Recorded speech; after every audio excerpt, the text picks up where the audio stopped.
Sánchez de Lozada, por ejemplo, ayer mismo en esta plaza decía: no, yo también soy choro. Sí, también. Y ustedes no han escuchado al carigringo. Habría que preguntarle al general Banzer, que sabe todo, por qué están manchadas sus manos con sangre hermana. ¿Por qué nos endeudó a todos los bolivianos y distribuyó entre sus amigos esos dólares americanos que llegaron por raudales durante su gobierno? Ahora el pueblo tiene que pagar por él. ¿Sabe gobernar? Esa voz no requiere presentación. Ustedes saben quién hablaba con esa claridad, con ese espíritu, con ese temple. El compadre, al día de hoy, es recordado por miles. A su tumba nunca le faltan flores. Pero ese es el compadre que ustedes conocen. En memoria a los 28 años de su partida, he tenido la oportunidad, por primera vez en mi vida, de entrevistar a mis hermanos sobre ese papá, sobre sus recuerdos de infancia, sobre esos fines de semana en los que éramos tan felices. Recuerdo esas lindas noches en las que, a pesar de sus largas jornadas de trabajo, tenía ese tiempito para llegar a casa y preguntar: ¿dónde están mis guaguitas? Y de jugar al avioncito, cuando nos agarraba de manos y pies, a mi hermana y a mí, y nos daba vueltas hasta botarnos en la cama. Esas son las cosas que siempre viven en el corazón.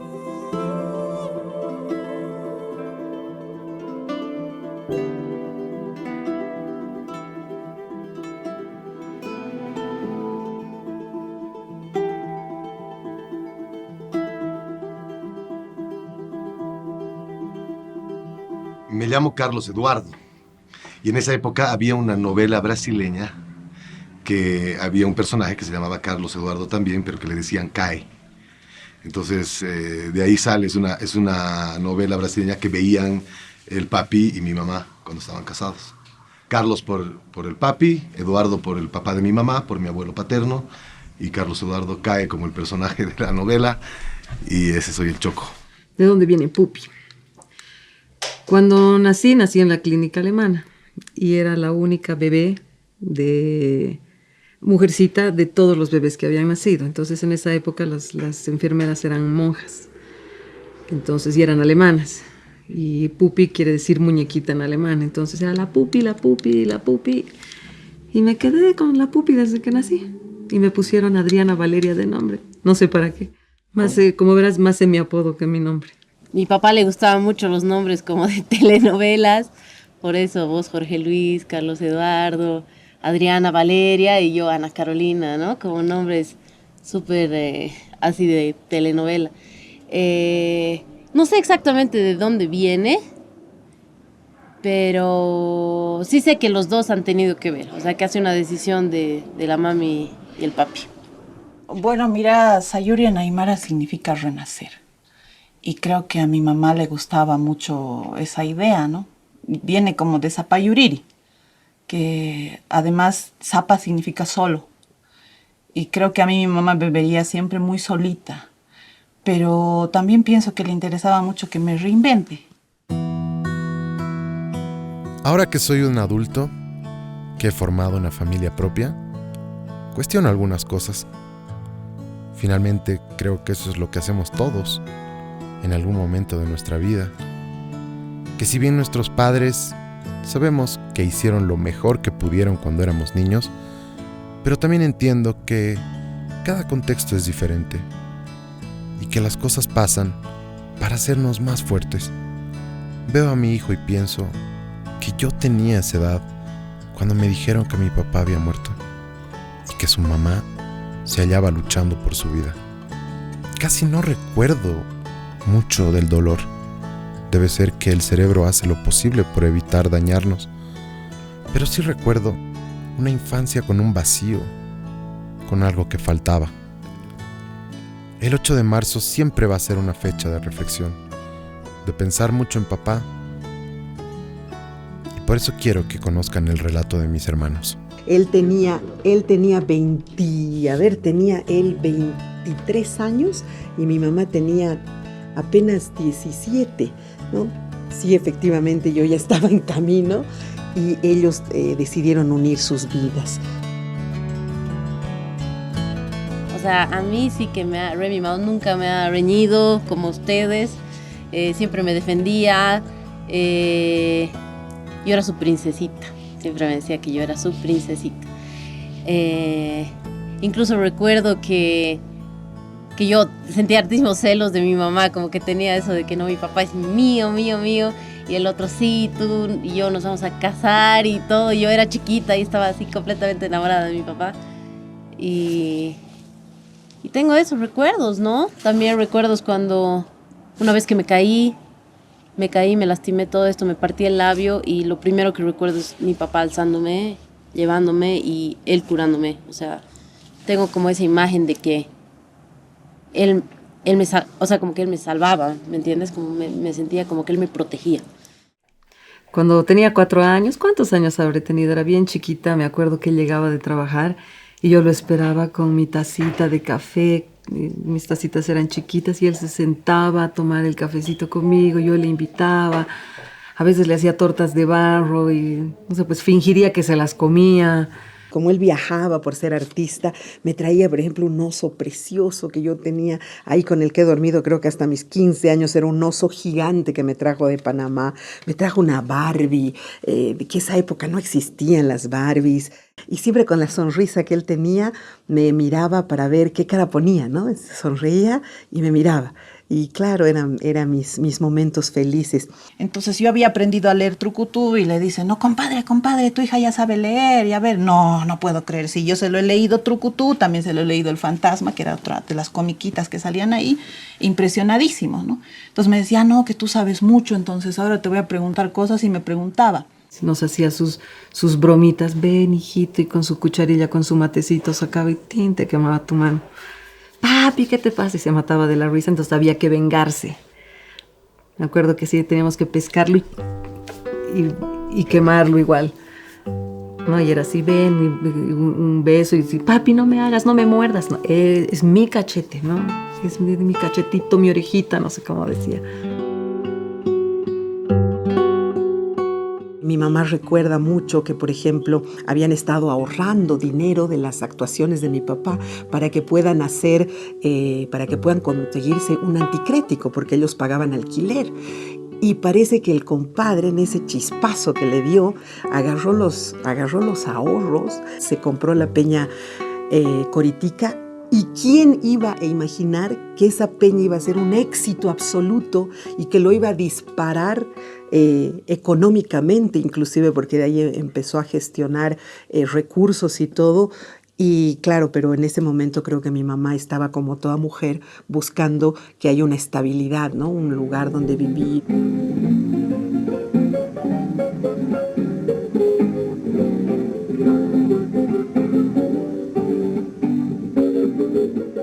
Me levantaba en sus brazos y me tomaba, digamos, ya yo soy este muñequito, y me agarraba así y cantaba conmigo.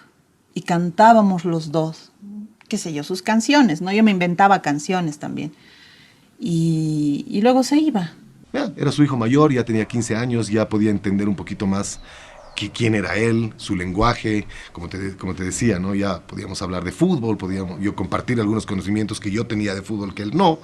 Él me hablaba de política, él me explicaba por qué había ese movimiento de gente tan importante cuando él aparecía. Hablábamos de chicas, de todos los problemas que un joven que está empezando a ser joven podría tener, ¿no? Entonces he logrado poder disfrutar un poquito no mucho, un poquito de esos consejos, de esas charlas que como hombre, digamos, siempre son necesarias, ¿no?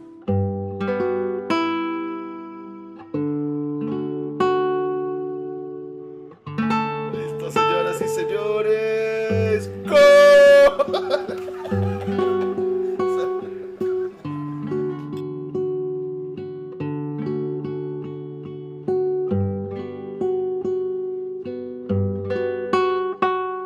yo recuerdo a un compadre siempre famoso. O sea, cuando yo ya tengo uso de razón, digamos 7, 8 años, uso de razón, yo lo recuerdo famoso. O sea, mi papá era famoso y todos me decían, ay, eres la hija del Carlos Palenque.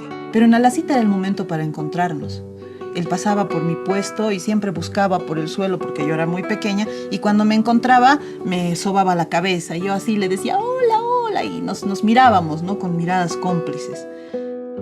Tenía una fascinación por él porque lo veía tan exitoso, tan conocido en todos lados donde iba con él. La gente lo saludaba con tanto cariño y yo al principio no entendía por qué, ¿no? No entendía por qué había tanto cariño. Después ya con el tiempo fui dándome cuenta quién era él, a través de estar presente tanto en la Tribuna Libre del Pueblo, de caminar con él en todas las caminatas de Condepa, que a mí me encantaba ir. Cuando tú no vives con tu papá, los pequeños momentos que tienes con él son absolutamente significativos porque estás construyendo una relación con ese padre que de pronto no es tan presente como tu mamá que está todos los días contigo. Entonces él llegaba y para mí era la felicidad máxima y estar con él cada minuto era maravilloso. No podría reclamar que ha estado ausente. Creo que ha estado todo lo que él ha podido estar, considerando sobre todo que era un hombre con tantas actividades, con tantos sueños y con tantos proyectos. Pero él siempre estaba ahí porque le encantaba llegar a la casa, se sentaba en el suelo, pedía su tecito en su mesita y veía la tele con nosotros. Era un hombre político, era un hombre ocupado, era un hombre bien de su casa porque no era muy amiguero. No era que tenía millones de amigos, que tenía fiesta aquí o salía o cenas o almuerzos, no. Siempre era con nosotros. Una carta muy hermosa que creo que eso es lo que más me gusta, que siempre la leo, que es lo que me ha escrito, ¿no? Creo que he sido bastante afortunada en haber podido tener la oportunidad de que me escriba una carta así. La Paz, 26 de mayo de 1996. Mi hijita querida, ¿sabías? Soy un hombre lleno de sueños, ilusiones y esperanzas.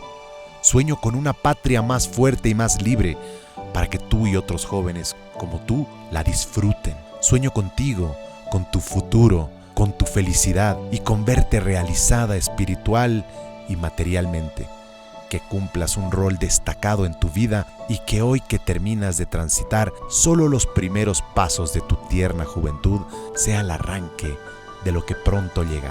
Eres parte de mis sueños que este año de 1996 se cumplen con tu final del colegio y con tu empiezo pronto en un tiempo diferente. Desde que pequeñita te tuve en mis brazos, fuiste parte de mis sueños, esperanzas e ilusiones. Gracias a Dios, que es muy generoso conmigo. Muchos de esos sueños, de estas esperanzas e ilusiones, se vienen cumpliendo. Tú eres una de mis mayores esperanzas. Te ama tu papito, Carlos. Papi era bastante familiar y creo que en eso ha ayudado mucho la mami igual, el hecho de poder juntar a su, digamos, a su exmujer con la nueva y sus hijos con los nuevos hijos, y que se haya formado una familia tan bonita. Tengo los mejores recuerdos de mi niñez con el CAE, la Pupi, tú y yo. Y siempre almorzábamos, viajábamos juntos, todos así miles en patota.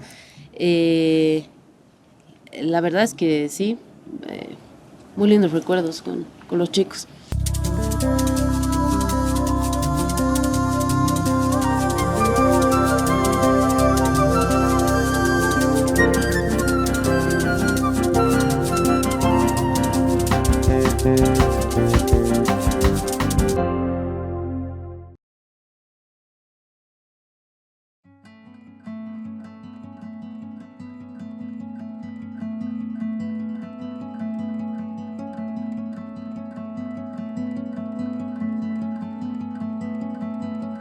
La última vez que fue, yo ya no era tan pequeña y estaba dentro del puesto y estaba como que montada encima de él y veía desde arriba porque él siempre venía acompañado de una comitiva larguísima de gente, mucha gente que lo quería tocar, abrazar, tú sabes, era muy, muy grande él. Y me vio y me sonrió, yo también le sonreí y me tomó de las manos y yo le tomé de las manos. Y esa mirada Con esos ojos me dijo, siento que me dijo todo lo que no me pudo decir. Y yo siempre me quiebro cuando hablo de esto, porque esa mirada, esos ojos que se parecen a los tuyos, era como que sí, yo te quiero, yo también. Y yo le dije, está bien, está bien. No me dijo nada, pero yo lo agarré y le dije, está bien, está bien. Era como que me quería hablar.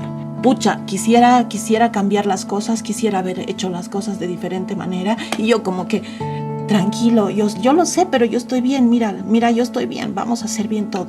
Tenemos un futuro, pero no lo tuvimos. Ese viernes yo ya tenía planificado viajar a Tarija porque él me había encomendado la tribuna viajera. Y la tribuna viajera era un sector en el que yo iba departamento por departamento a activar una tribuna libre. Lo había hecho ya en Oruro, lo había hecho en Cochabamba y me tocaba ir a Tarija. Entonces me despidió en el programa, mañana se va Verónica a la tribuna viajera. Sí, me voy a la tribuna viajera, estaremos allá, estaremos en el mercado campesino. Y el viernes a la noche me llamó y me dijo, ¿vas a venir? Y yo le dije que no podía porque tenía clases, porque tenía otras cosas que hacer. Ya pasas en la universidad, pasas clases el sábado. Entonces le dije, papi, no voy a poder ir. Y se enojó, o sea, me dijo, ay, que yo te esperaba, que no sé qué. Le digo, no, pero el CAE va a ir, no te preocupes, ya, chao. Y el CAE sí fue.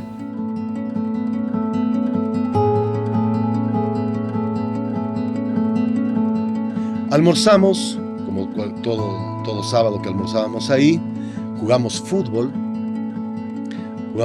en la casa con él, y después de jugar fútbol, él decide irse a hacer su siesta, como siempre, y yo le pido que el chofer pueda llevarme a la doble 8 para poder ver a Sandy Papo. Era un concierto que había ese día.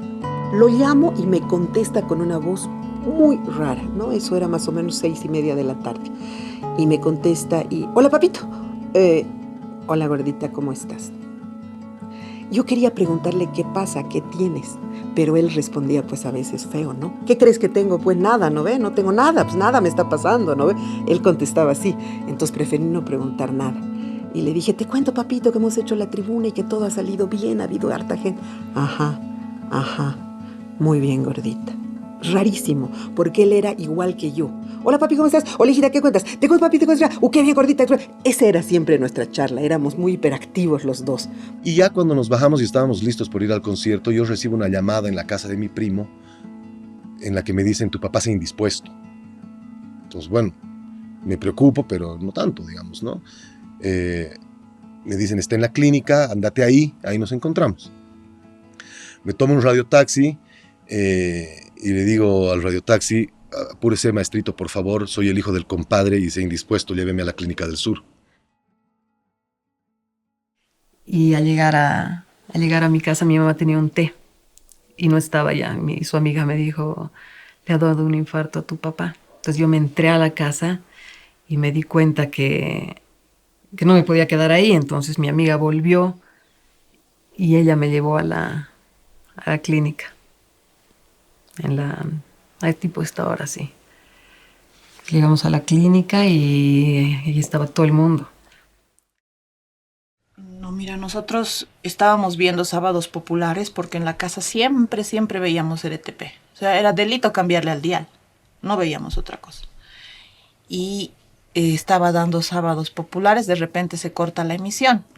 Y yo la miro a mi mamá, le digo, ¿qué ha pasado? Me dice, no sé, seguramente ha habido fallas, no sé, llovía esa época, era como esta época de lluvias, a veces las lluvias lastiman las antenas. Llego a emergencias de la Clínica del Sur y me abren la puerta y estaba mi primo, mi mamá, mi tía y ellos tres. Y nada más me miran con los ojos llenos de lágrimas, sin decirme nada, solamente con sus miradas diciéndome lo peor acaba de pasar.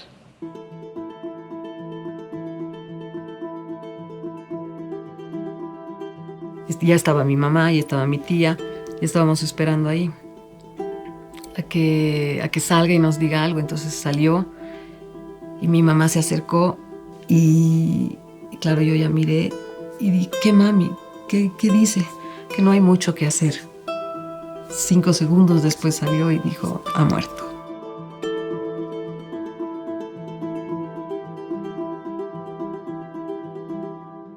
Me dice, Berito, tu papá se ha ido.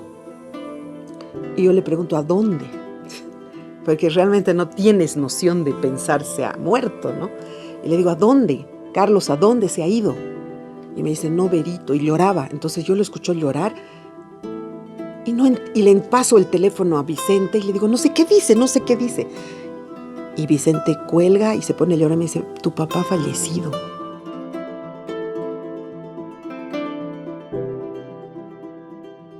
Y me miran, no me dicen nada, simplemente tienden a abrazarme tan fuerte, tan duro, que yo simplemente asumo que lo peor había pasado. Y efectivamente, mi papá acababa de morir, se abre el ascensor de la Clínica del Sur y sale una camilla grande.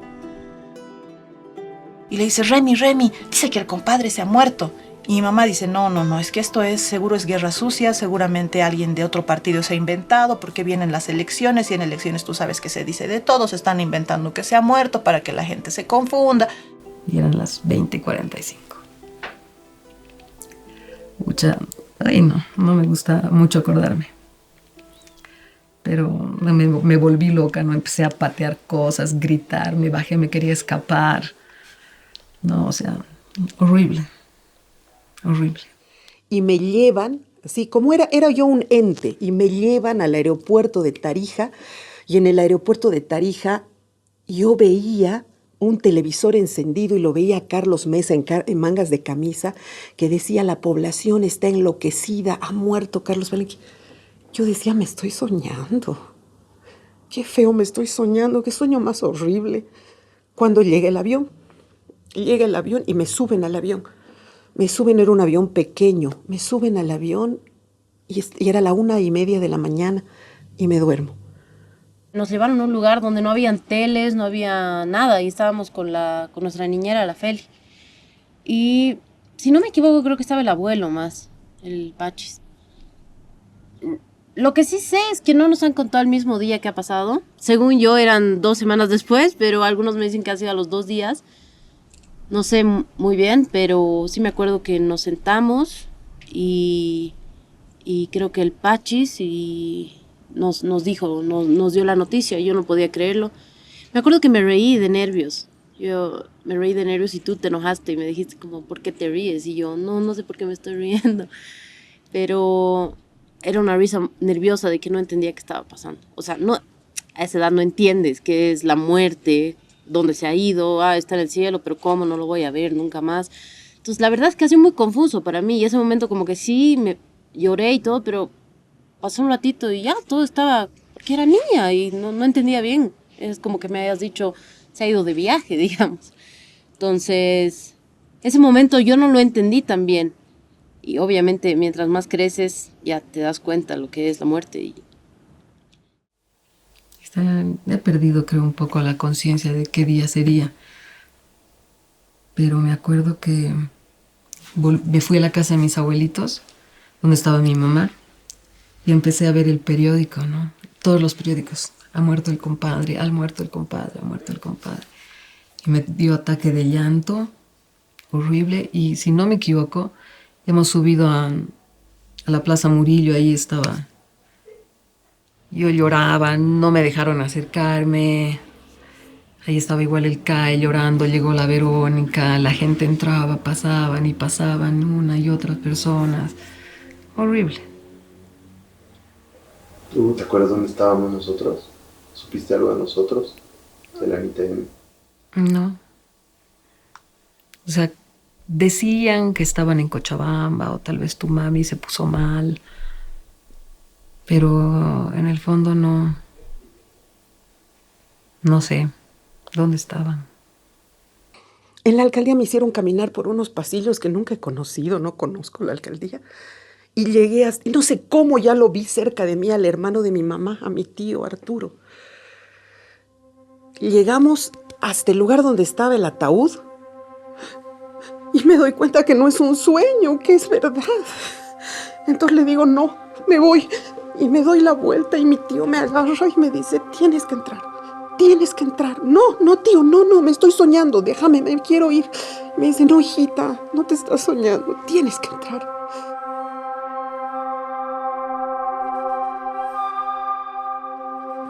esa última caminata fue del Congreso, o sea, en Plaza Murillo, hacia ya el Cementerio General.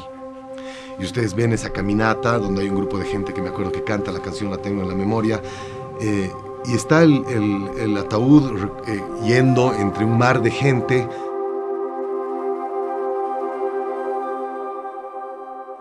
Que no había dónde ponerme a mí. Entonces entraba a un lado, me aplastaban, entraba a otro lado, me asfixiaban, me estaban aplastando, la gente desesperada, llorando, era un momento dificilísimo y no hubo otra salida más para que yo pueda continuar el camino con él que hacerme entrar debajo del ataúd. ¿Tú no fuiste a los velorios, al traslado del ataúd, nada? No, porque a mí siempre me escondían, ¿no? Me escondían, yo siempre he sido la hija escondida.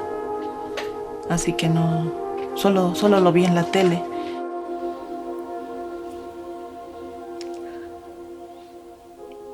Ay, no sé.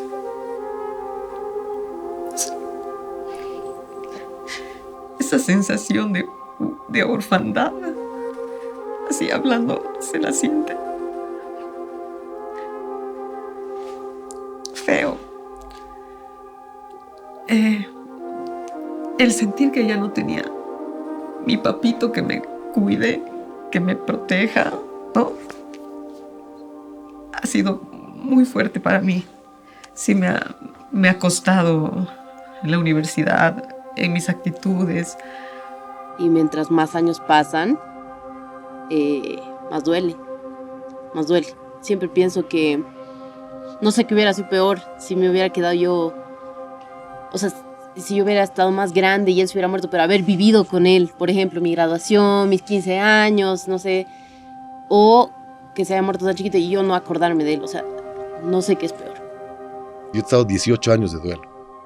18 años estando todos los 8 de marzo encerrado en mi cuarto con la música del compadre a todo volumen, visitando la tumba y sin poder entender todavía, ya casado, y haciendo vivir a todo mi entorno ese dolor que no se me iba del cuerpo 18 años después.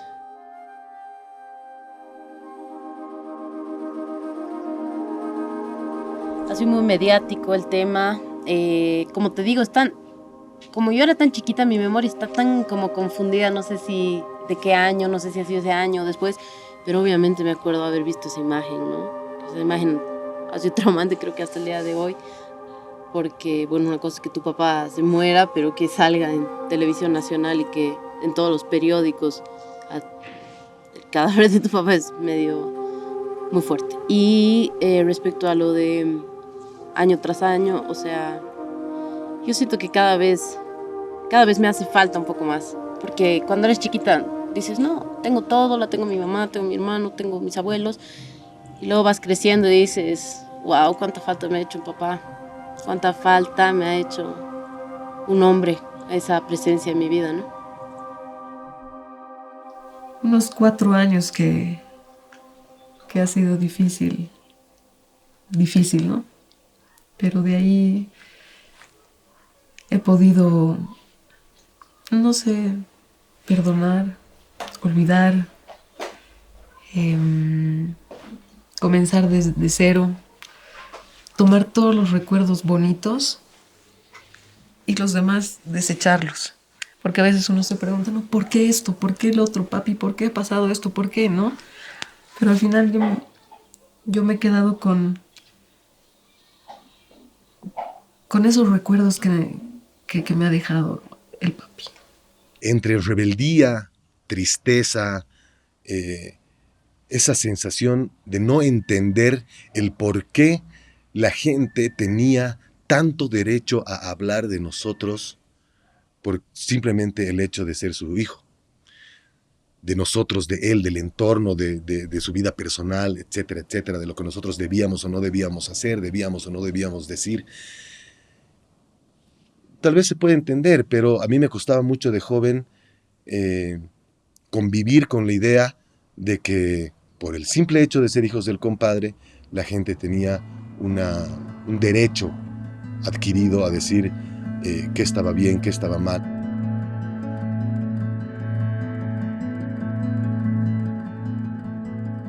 cuando tú tienes la ausencia de la figura paterna, no te animas mucho a hacer esas cosas y te cuesta el doble. Te cuesta el doble llegar a tener eso, a animarte y decir, bueno, yo hoy voy a empezar mi empresa de tal, o voy a empezar a hacer esto, es muy difícil. Y eso ha sido complicado para mí, porque yo tengo a veces muchas ganas, pero me ha costado sobrellevar eso.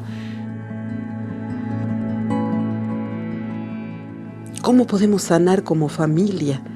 Primero creo que el tiempo y los años que uno carga encima nos hacen tener la sabiduría necesaria para darnos cuenta que todos hicimos lo que considerábamos adecuado en el momento, en ese momento. Y que nada puede ser eterno, menos rencores y resentimientos, no. Y tanto habrá sido el bien que ha hecho el papá, que nosotros seguimos siendo bendecidos. Bendecidos tú con tu hogar maravilloso, Cae con su linda familia, la Pupicita, la Ana Carolina. Yo tengo la dicha de tener mi hija, mi nieto, Sayuri con su pareja muy bien estable y todo. Todos somos felices. Bueno, ya después pasan los años, uno va creciendo, va entendiendo, va sanando. Nadie puede decirte cuánto tiempo puede o no puede durar eso. Pero aquí estoy, feliz de ser su hijo, orgulloso de ser quien soy, orgulloso de llevar su nombre, pero con un aprendizaje de vida muy duro que nos ha tocado involuntariamente a todos los hijos del compadre de una manera diferente por la perspectiva en la que cada uno de nosotros estaba. Siempre hemos dicho que somos un abanico de perspectivas de hijos que uno lo ve porque tenía una edad, lo veía de tal forma. La Pupi, como era mayor y era bachiller, lo veía de otra forma. Verónica, que era mucho más grande y trabajaba con él. Es decir, nosotros tenemos recuerdos, cada uno de nosotros. La Anita, por ser la más chiquitita, la más mimada, en fin.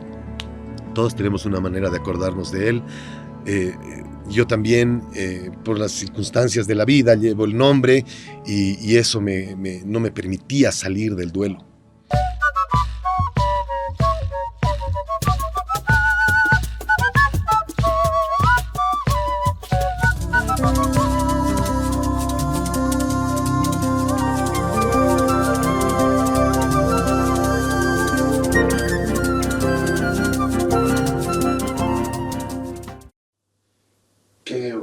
Hacer si no hubiera partido? ¿Cuáles serían sus máximos? ¿Cómo te imaginas su trayectoria política? ¿Cómo hubiera decantado si no se hubiera ido?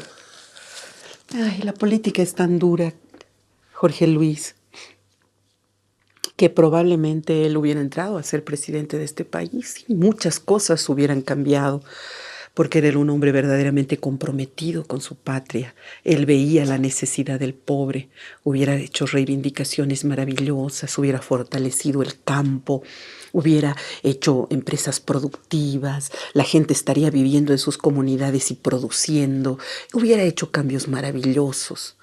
Pero no puedo romantizar, la política es muy dura.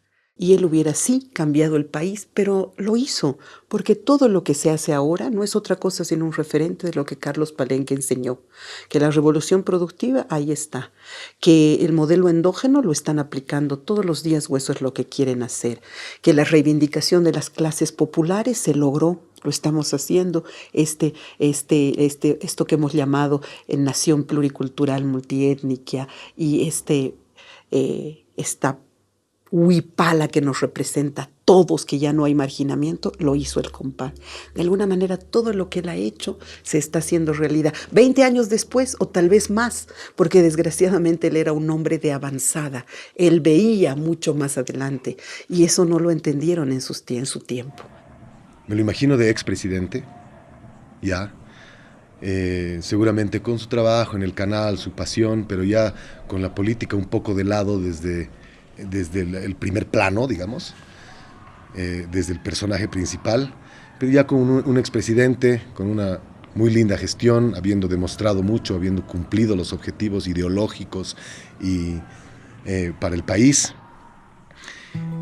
Y me imagino como los sábados en los que almorzábamos juntos todos, cuando todo estaba bien, cuando él estaba acá y cuando estábamos todos los hijos a su alrededor, Verónica ya con su nieta, mucha gente, muchos familiares a su alrededor. Y me lo imagino así, solamente que lo multiplicaría por el doble tal vez, porque estaría rodeado de nietos. ¿Cuántos nietos tiene ahora el compadre? 8, si no me equivoco. Entonces, me lo imagino tan querendón de sus nietos como era de su hija menor, porque si era algo era guagüero.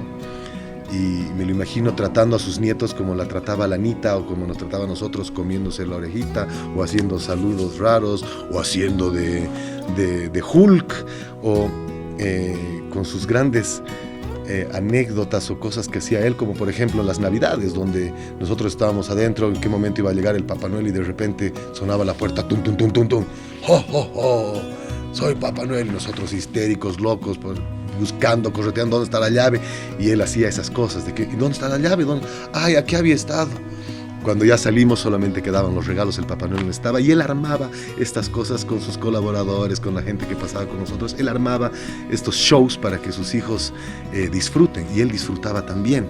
Entonces me lo imagino, ese tipo de abuelo tan cariñoso, tan divertido, tan chistoso.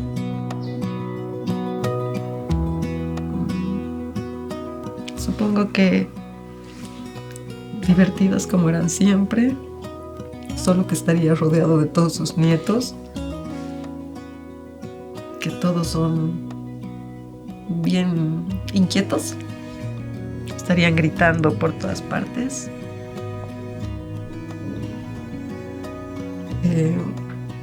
Yo me acuerdo cuando éramos chiquitos, tenía un sillón y tú y el Kai saltaban por el sillón encima de él, por aquí, él no movía un dedo. O sea, así pasaban por encima y no le importaba, no reñía nada, así era como momia. Entonces yo creo que hubiera sido así, igual, todos felices en la mesa. Mi mamá probablemente, no hagan. Tu mamá riéndose, él también riéndose, nuestros hijos corriendo por todas partes, gritando, saltando, y todos felices, como éramos. Ay, que nos está riñendo, pues. Seguro nos está riñendo porque no hemos hecho las cosas como deberíamos. Te he contado, cuando yo tenía o sea, voy a abrir mis ojos, ¿ya? Porque no me, o sea, me imagino más con los ojos abiertos. Y cuando mi mamá le entregaba mi libreta, mi compadre miraba y decía, ¿qué ha pasado en educación física? ¿Por qué tienes E-? O sea, yo tenía A+ en matemáticas, tenía las mejores notas, ciencias, social. No, es que ¿por qué se ha sacado? Entonces creo que nos reñiría. Y nosotros creo que ya grandes le diríamos, a ver, Carlitos, no fastidies, por favor, papito. ¿Ya? O sea, ya cada quien hace su vida, vos tranquilo, haz la tuya, no molestes, pórtate bien. Y creo que nos defenderíamos mutuamente, porque nos reñiría uno por uno. A vos porque no sé qué cositas has hecho, que no has dicho, que no has mirado. Creo que la Vero saldría del lado de él. Así, no, si tienes razón, así, ¿no? Porque, bueno, ella es la mayor y creo que siempre saldría del lado de él. Creo que nosotros seríamos más rebeldes, ¿no? Y creo que hablaría de política mucho con el CAE y conmigo, que a mí me encanta la política, me encanta. No para formar parte de ella, sino para analizarla.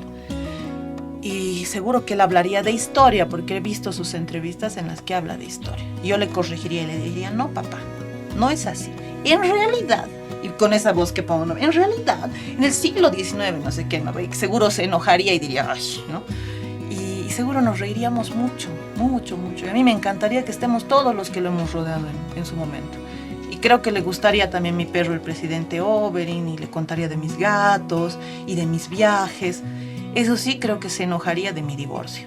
Pero bueno, nada es perfecto. Pero en todo caso, mira, estaríamos juntos, que es lo importante. Y así como tú dices, en última, él se fue, pero tenemos nosotros que continuar eso. Sería maravilloso que nos sentemos a cenar, a reír. Si quieres, yo puedo ocupar su lugar y reñirte así. Jorge Luis, ¿por qué estás así? ¿No? Y alguien la Vero también nos puede reñir, qué sé yo, ¿no ve? Porque después de todo, todos tenemos un poquito de él. Somos renegones, creo. Vos no eres renegón, ¿no? ¿O sí? Sí eres. ¿Sí ves? ¿Sí? ¿Ves? Ahí está. quiero que cierres tus ojos justo ahora que están cayendo gotitas. Y que pienses que el papi no se murió. El papi está vivo. Es un hombre de 80 años. Es un hombre que sabe que ha tenido sus luces y sus sombras. Pero está dispuesto esta noche, nos ha convocado a todos los hermanos para sanar las heridas, para sanar esta familia. Y él quiere encontrarse con todos nosotros. ¿Cómo crees que sería esa cena?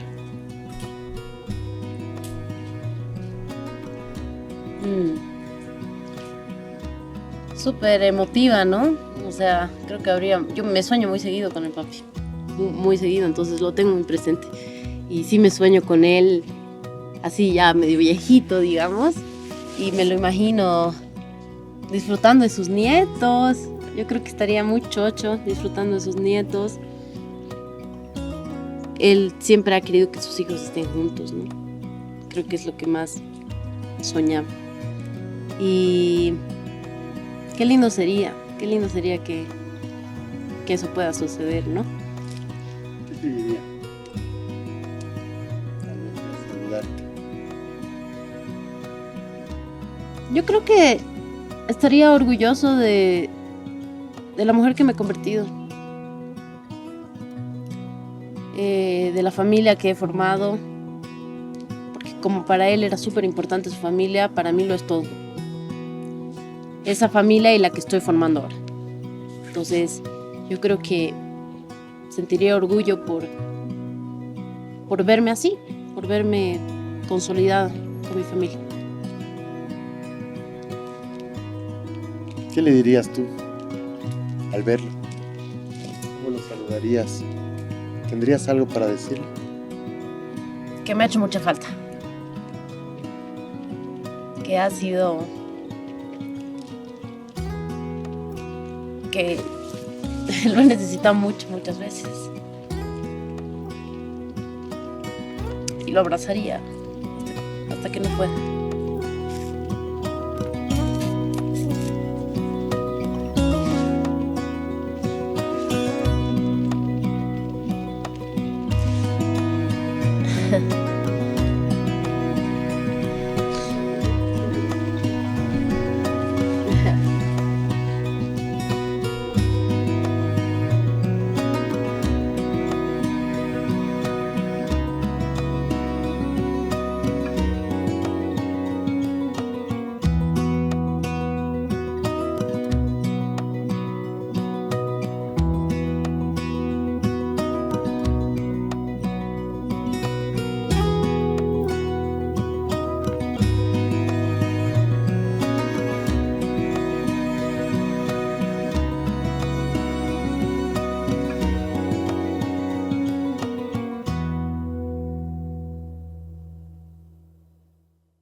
Éramos muy cercanos, vos eras el típico hermano menor, como que queriendo imitar acciones mías, y yo el típico mayor, un poco abusivo, digamos, dentro de lo bonito, por supuesto, pero esos recuerdos bonitos quedan porque éramos muy cercanos.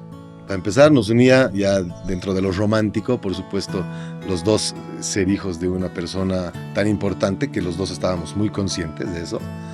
Teníamos un jardín gigantesco donde el fútbol, que era mi pasión, y yo tenía por algún motivo la obligación de inyectarte esa misma pasión a vos, que no me resultó hasta ahora. Pero sí, vos también por estar conmigo, por darme gusto, qué sé yo, jugábamos, nos divertíamos un montón, pero lo tuyo era más siempre los videojuegos. Así que yo también me enchufé en ese tema por ti. Hemos logrado disfrutar ciertas cosas por ser hombres que nada, las tenemos marcadas hasta ahora seguro, y después nos han permitido, después de ese vacío que ha habido, muere el papi, pasan un montón de años donde seguramente todos teníamos mucho que sanar,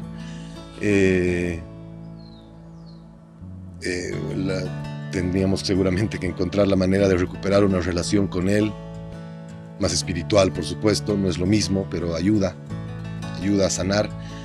Y así con el pasar de los años, no podría decirte cuántos, tal vez 20, no sé, hemos logrado reencontrarnos. En algún momento cuando tú y yo nos hemos conocido, tú no te has sentado a decirme, ¿y qué hacía el papá contigo? ¿Y por qué estás aquí? Creo que tú en una entrevista has dicho, no ve, bueno, a mí me han dicho que era mi hermana y está, y yo lo he aceptado. Y claro, cuando nos hemos visto, la cuestión no era esa, la cuestión era que a ti te gustaba el anime, te gustaban los videojuegos y te gustaba el japonés. Y yo te he enseñado japonés. Y la hemos pasado de maravilla ahí. Teníamos unos días increíbles en tu casa. Comíamos juntos, reíamos juntos, charlábamos del futuro, de las cosas. Y para mí eso es lo que tenemos que hacer. Si nosotros nos unimos y nos juntamos, no, pues ya no digo que vamos a cambiar el mundo, pero vamos a aportarnos mutuamente. Hemos compartido toda la vida juntos. Somos los únicos hermanos de mamá y papá.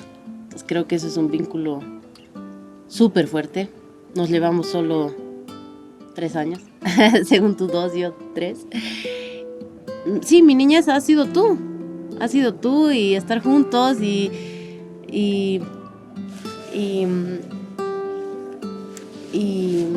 despertar juntos, dormir juntos, almorzar juntos, ir al colegio juntos, pelear, todo el día peleábamos como hermanos, vos eras muy abusivo. Y eso ha sido mi niñez, ha sido tú. A mí siempre me ha gustado escribir el diario. Desde mis 10 años me ha gustado siempre tener mi diario. Y cuando se murió el papi, yo empecé a escribir y todos los días escribía lo que sentía. Y de repente me di cuenta que se había vuelto como un cuento. Y es ahí donde decido, mira, desde que se ha muerto hasta el año siguiente, en un año. A veces me arrepiento haberlo hecho tan rápido. Tal vez podía haber hecho algo un poco más bonito. Pero bueno, era en ese momento, ¿no? Era realmente lo que sentía. Yo tenía ganas de que la gente siempre hablaba el compadre, pero yo quería que la gente sepa que el compadre tenía un papel de papá y quería que la gente conozca que el compadre era un papá también, ¿me entiendes? Alguien como que un señor normal y que conozcan esa parte que nadie la había mencionado, ¿no? Que también habíamos hijitos que estábamos sufriendo. ¿Qué errores crees que él ha cometido?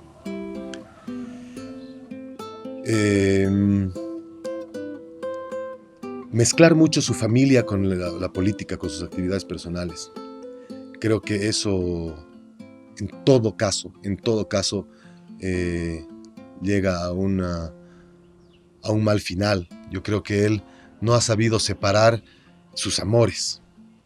El amor por su casa, por su familia, por sus hijos, por su entorno absolutamente personal y único que nadie podía tocar, con el público, el totalmente visible, el que se podía tocar.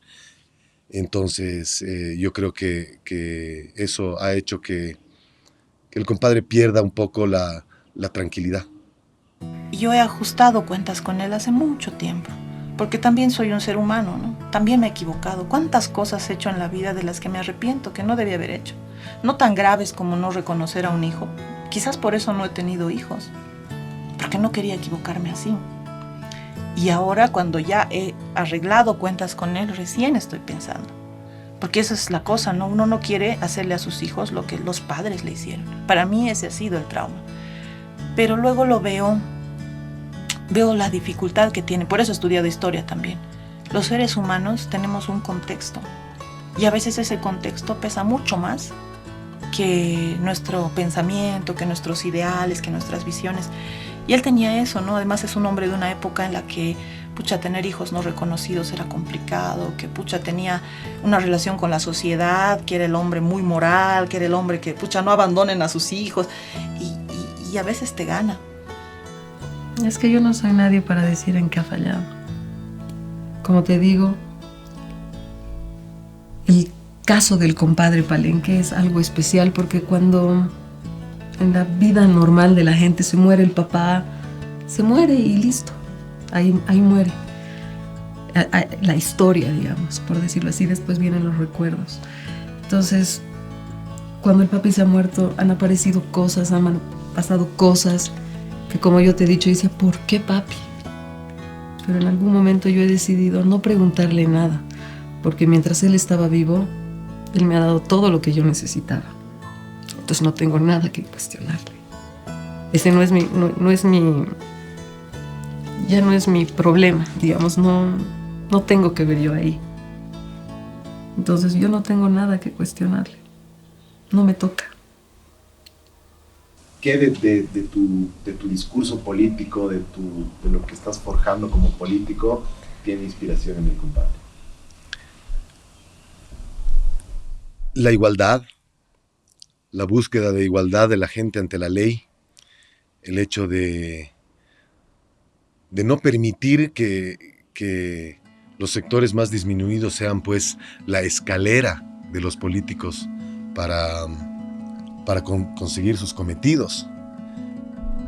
Los líderes que nos han gobernado después no lo entendieron bien. Y él, si algo tenía, era que era muy respetuoso de esas cosas.